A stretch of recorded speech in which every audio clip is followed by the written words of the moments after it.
Γεια σας, είμαι ο Παναγιώτης Παπάζογλου και σε αυτό το βίντεο θα σας παρουσιάσω ένα λειτουργικό υπολογιστή του 1975, ο οποίος στάθηκε η αφορμή για την ίδρυση της Microsoft και την δημιουργία του υπολογιστή Apple I. Πρόκειται για τον Altair 8800 του 1975, ο οποίος έθεσε τα θεμέλια για την δημιουργία των υπολογιστών εκείνης της εποχής και προφανώς έθεσε και τα θεμέλια για ό,τι έχουμε σήμερα. Ο υπολογιστής αυτός είναι ο Altair 8800. Εδώ έχουμε τον Altair 8800 Mini. Πρόκειται για μια λειτουργική ρέπλικα, την οποία και θα δοκιμάσουμε σε αυτό το βίντεο. Ας ξεκινήσουμε.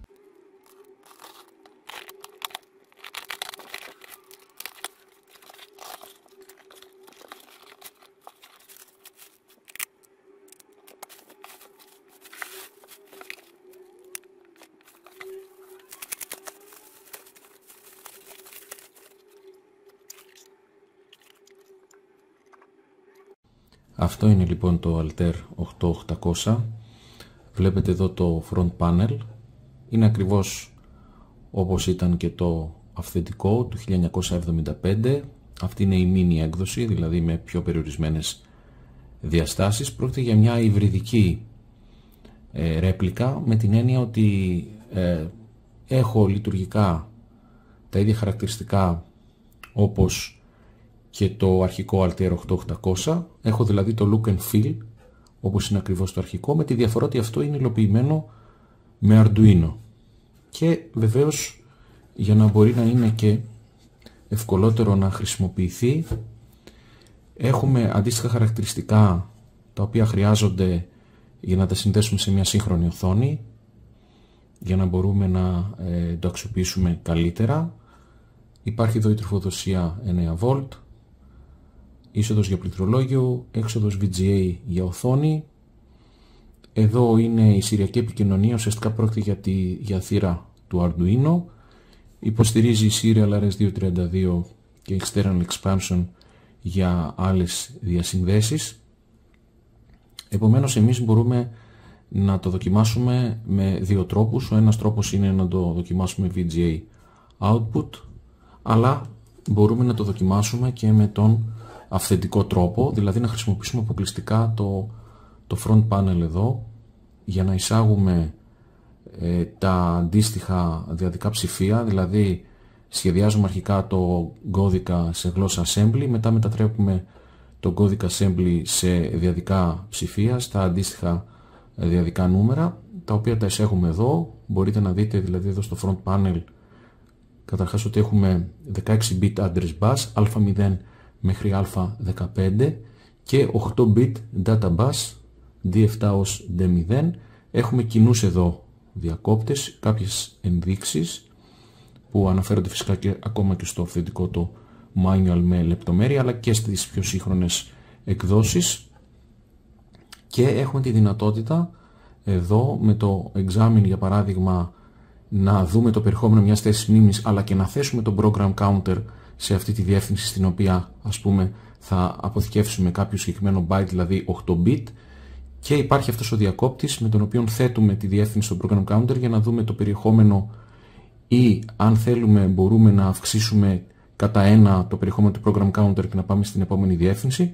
Ενώ εδώ αυτοί είναι οι δύο βασικοί διακόπτες στην πραγματικότητα, ενώ ο δεύτερος διακόπτης εδώ μας δίνει τη δυνατότητα να αποθηκεύσουμε κάποιο byte, δηλαδή τα 8-bit που έχουμε σχηματίσει εδώ, στην αντίστοιχη θέση μνήμης που προηγουμένως έχουμε ενεργοποιήσει, με δυνατότητα διαδοχικής αποθήκευσης σε επόμενη θέση. Και αυτό γίνεται γιατί όταν ξεκινάμε και αποθηκεύουμε τις τιμές που θέλουμε σε διαδοχικές θέσεις μνήμης, είναι μεγάλος μπελάς, μεγάλος κόπος να καθόμαστε κάθε φορά, εφόσον η μία διεύθυνση έχει ουσιαστικά διαφορά μία θέση μόνο από την προηγούμενη, δεν χρειάζεται κάθε φορά να βάζουμε τη διεύθυνση. Δηλαδή, αν θέλουμε για παράδειγμα να ξεκινήσουμε την αποθήκευση στη διεύθυνση 0 και μετά στην 1, 2, 3 και ούτω καθεξής, δεν χρειάζεται κάθε φορά να σχηματίζουμε την καινούργια διεύθυνση, αλλά μας δίνει τη δυνατότητα το σύστημα να έχουμε αύξηση της διεύθυνσης, έτσι ώστε να μπορούμε με πολύ γρήγορο τρόπο, σχετικά γρήγορο τρόπο φυσικά για την εποχή, έτσι ώστε να μπορούμε να αποθηκεύουμε τα byte του προγράμματος σε διαδοχικές θέσεις μνήμης. Επομένως, το επόμενο βήμα είναι να δοκιμάσουμε την πραγματική λειτουργία, αλλά σε πρώτη φάση δεν θα δοκιμάσουμε τη σύνδεση με VGA κλπ. Θα θέλω να δοκιμάσω τον προγραμματισμό όπως ακριβώς γινόταν το 1975, όπου βεβαίως αν ψάξετε και στο διαδίκτυο κλπ. Θα δείτε ότι υπήρχε και μια στοιχειώδης επικοινωνία μέσω ενός τηλέτυπου, το οποίο είχε ένα καρούλι με μια χάρτινη ταινία, στην οποία μπορούσαν να δημιουργηθούν ΟΠΕΣ, και οι ΟΠΕΣ μαζί με την ταινία συνολικά σχημάτισαν ακολουθίες από διαδικούς αριθμούς, και έτσι μπορούσα είτε να εισάγω ένα πρόγραμμα είτε να δω τα αποτελέσματα τα οποία μπορούσαν να παραχθούν από ένα πρόγραμμα, με την έννοια ότι το Altair 8800 δεν διέθετε ούτε πληκτρολόγιο ούτε οθόνη, οπότε το τηλέτυπο ήταν ουσιαστικά ο μόνος τρόπος επικοινωνίας με το σύστημα. Άρα η μεγαλύτερη πρόκληση εδώ είναι να δοκιμάσουμε ακριβώς τον προγραμματισμό όπως γίνονταν αυτός ο προγραμματισμός το 1975.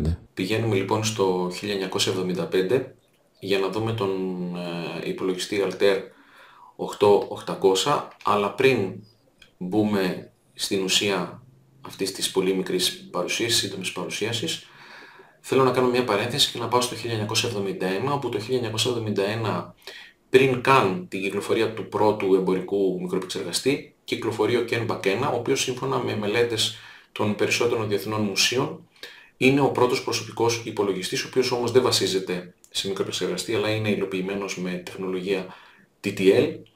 Πρόκειται για έναν υπολογιστή ο οποίος δεν προχώρησε, δεν είχε την αναμενόμενη επιτυχία όπως περίμενε ο σχεδιαστής του. Παρ' όλα αυτά όμως άνοιξε το δρόμο, και θα δείτε ότι και μετέπειτα ο Altair 8800 μοιράζεται πολλά κοινά στοιχεία, κυρίως στον τρόπο που γίνεται η εισαγωγή των δεδομένων στη μνήμη του συστήματος.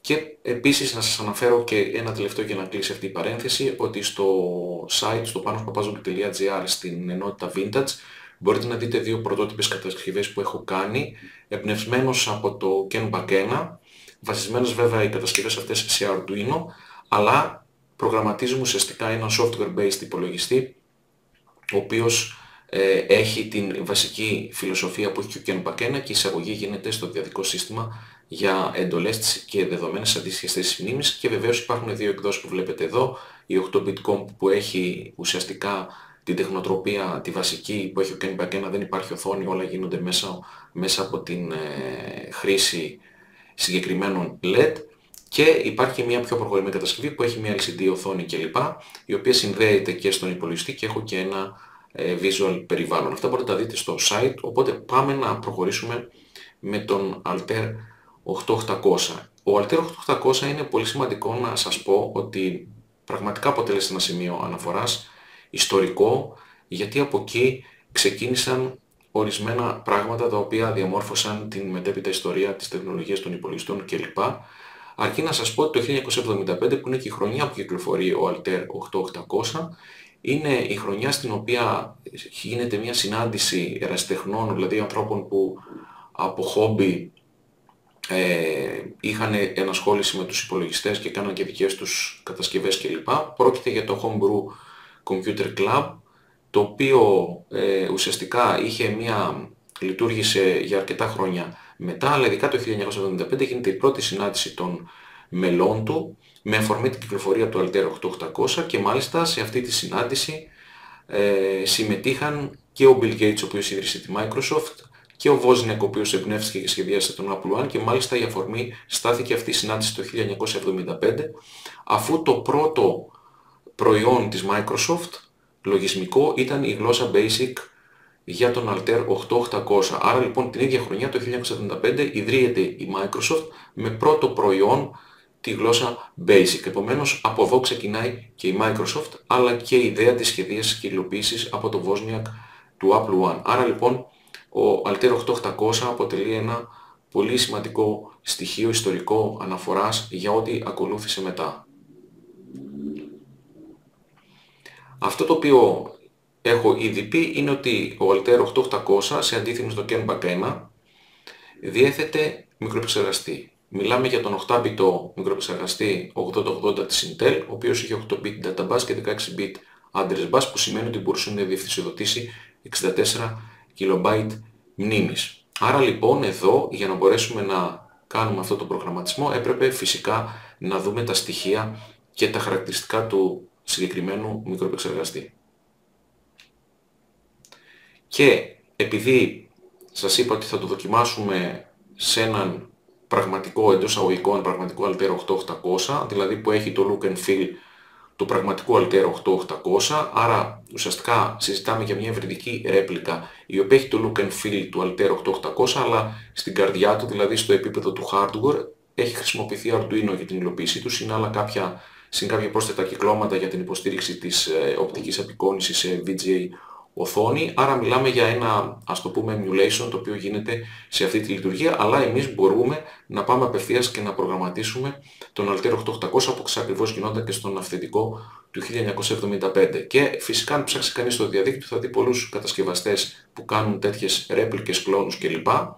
Και μπορεί ενδεχομένως κάποιος να αγοράσει και να αποφασίσει ποια έκδοση μπορεί να προμηθευτεί. Εγώ έχω επιλέξει μία έκδοση την οποία την αγόρασα από Ευρώπη για να μπορώ να γίνει προμήθεια γρήγορα και να μην υπάρχουν θέματα με το τελωνείο, οπότε εγώ τον αγόρασα από την Ιταλία που είναι χώρα της Ευρωπαϊκής Ένωσης, οπότε ήταν εύκολη η αγορά. Εδώ βλέπουμε επίσης, πριν πάμε στο κομμάτι του προγραμματισμού, μια έτσι γενική εικόνα για τη δομή που είχε ο συγκεκριμένος μικροεπεξεργαστής, ο Intel 8080. Έχει 8 βασικούς καταχωρητές που βλέπετε εδώ, οι οποίοι είναι 8-bit. Έχουμε φυσικά τον accumulator που είναι ο συσσωρευτής, ο οποίος υποστηρίζει και τις περισσότερες αριθμητικές και λογικές πράξεις, που είναι ο α που είναι 8-bit, και από εκεί και πέρα ακολουθούν ο B, ο C, ο D, ο E, ο H και ο L που είναι επίσης 8-bit, αλλά βεβαίως τα ζευγάρια B, C, D και HL μπορούν να χρησιμοποιηθούν ως ένας καταχωρητής των 16-bit, ειδικά όταν αναφερόμαστε σε θέσεις μνήμης. Από τη στιγμή που το address bus είναι 16-bit, θα πρέπει να έχουμε 2 byte για να μπορούμε να αναφερόμαστε σε κάθε διεύθυνση. Επομένως χρησιμοποιούμε αυτούς τους καταχωρητές για αυτή τη δουλειά και φυσικά για την υποστήριξη συγκεκριμένων εντολών. Υπάρχει οπωσδήποτε, όπως και σε κάθε μικροεπεξεργαστή, ο καταχωρητής σημειών, ο flag register ή τέλος πάντων ο status register, όπου αποτελείται από διακριτά ξεχωριστά bit, το οποίο ενεργοποιεί τον άλογο π.χ. το αποτέλεσμα μιας πράξης. Για παράδειγμα μπορούμε να έχουμε το sign flag αν έχουμε ενεργοποίηση του προσήμου, 0 αν το αποτέλεσμα μιας πράξης μας δώσει 0, ή overflow κλπ. Υπάρχει ο stack pointer και ο program counter. Εδώ φυσικά, επειδή ο stack pointer και ο program counter αναφέρεται στη διεύθυνση είναι 16-bit. Και να πούμε μια τελευταία παρατήρηση για το program counter. Ο program counter που ξέρουμε ότι φιλοξενεί τη διεύθυνση της εντολής που πρόκειται να εκτελεστεί. Γενικώς εδώ πέρα ο program counter περιέχει πάντα την ενεργή διεύθυνση την οποία πρόκειται να χρησιμοποιήσουμε, είτε πρόκειται το σύστημα να διαβάσει κάποια εντολή από εκεί, είτε πρόκειται απλά εμείς να δούμε το περιεχόμενο της συγκεκριμένης διεύθυνσης. Άρα εδώ πέρα γενικά ο program counter περιέχει τη διεύθυνση της τρέχουσας ενεργής διεύθυνσης, ανάλογα και ανεξάρτητα από το τι πρόκειται, ποια επεξεργασία και τι εργασία πρόκειται να κάνουμε με αυτή την συγκεκριμένη διεύθυνση, δηλαδή με το περιεχόμενο της αντίστοιχης μνήμης. Και εδώ μπορείτε να δείτε, κλείνει εδώ αυτή η σύντομη παρουσίαση και βλέπουμε, για να κλείσουμε, ένα μικρό προγραμματάκι σε γλώσσα assembly το οποίο έχω δημιουργήσει μόνο και μόνο για να μπω και εγώ λίγο στο κλίμα της εποχής και να προσπαθήσω να χρησιμοποιήσω και να προγραμματίσω τον Altera 8800, αυτό το συγκεκριμένο που έχω στα χέρια μου, αλλά όλη η ουσία για όλο αυτό που συζητάμε είναι να το κάνω με τον τρόπο που γινόταν ο προγραμματισμός του 1975 για να δούμε ακριβώς ποια ήταν εκείνη η διαδικασία. Έχω φτιάξει λοιπόν ένα πρόγραμμα σε γλώσσα assembly. Βλέπετε εδώ πέρα έχω 4 εντολές. Η πρώτη εντολή είναι να φορτωθεί μια τιμή στον καταχωρητή α, που έχω ουσιαστικά εδώ πέρα 2 byte για αυτή την εντολή. Έχω τον κώδικα της εντολής 1 byte και το δεύτερο byte είναι το όρισμα, δηλαδή το move α έχει κώδικα εντολής 3ε και το 03 είναι το όρισμα. Έχω 2 ακόμα εντολές οι οποίες ακολουθούν που είναι για την αύξηση του περιεχομένου του α. Κοιτάζω φυσικά το instruction set, βλέπω ότι είναι ας πούμε το 3C το opcode, άρα βάζω αυτό. Εδώ δεν υπάρχει παράμετρος, επομένως 1 byte είναι αρκετό. Βλέπετε επίσης ότι οι εντολές έχουν μεταβλητό μήκος. Και τέλος, αφού γίνει αύξηση του περιεχομένου 2 φορές του καταχωρητή α, γίνεται αποθήκευση στη διεύθυνση μνήμης 50. Και βεβαίως μπορείτε να δείτε εδώ ότι μπαίνει πρώτα το low byte και μετά το high byte. Αυτό έχει να κάνει με το πώς είναι διαμορφωμένος ο μικροεπεξεργαστής και πώς διαχειριστείτε τα δεδομένα. Ενώ εδώ πέρα, σε αυτό το πίνακα αριστερά, μπορείτε να δείτε εδώ το starting address, δηλαδή τη διεύθυνση που ξεκινά κάθε εντολή. Η πρώτη εντολή ξεκινάει στη διεύθυνση 0, αλλά επειδή αποτελείται από 2 byte, καταλαμβάνει τη θέση 0 και τη θέση 1, επομένως η επόμενη εντολή ξεκινάει στη διεύθυνση 2, καταλαμβάνει ένα byte, η επόμενη ξεκινάει στη διεύθυνση 3, καταλαμβάνει επίσης ένα byte εφόσον ίδια με την προηγούμενη και τέλος έχουμε στη διεύθυνση 4 την έναρξη εντολής μέσω της οποίας αποθηκεύουμε στη διεύθυνση 50 το περιεχόμενο του καταχωρητή α. Και βεβαίως εδώ έχουμε την αντίστοιχη αναπαράσταση στο διαδικό σύστημα, γιατί μέσω του διαδικού συστήματος, δηλαδή μέσω των διακοπτών που περιέχονται στο front panel του Altair 8800, θα κάνουμε την εισαγωγή των εντολών και των ορισμάτων και τον καθορισμό των αντίστοιχων διευθύνσεων, έτσι ώστε να εισάγουμε το πρόγραμμα στη μνήμη και στη συνέχεια να το εκτελέσουμε και να παρατηρήσουμε τα αποτελέσματα που αυτό παράγει.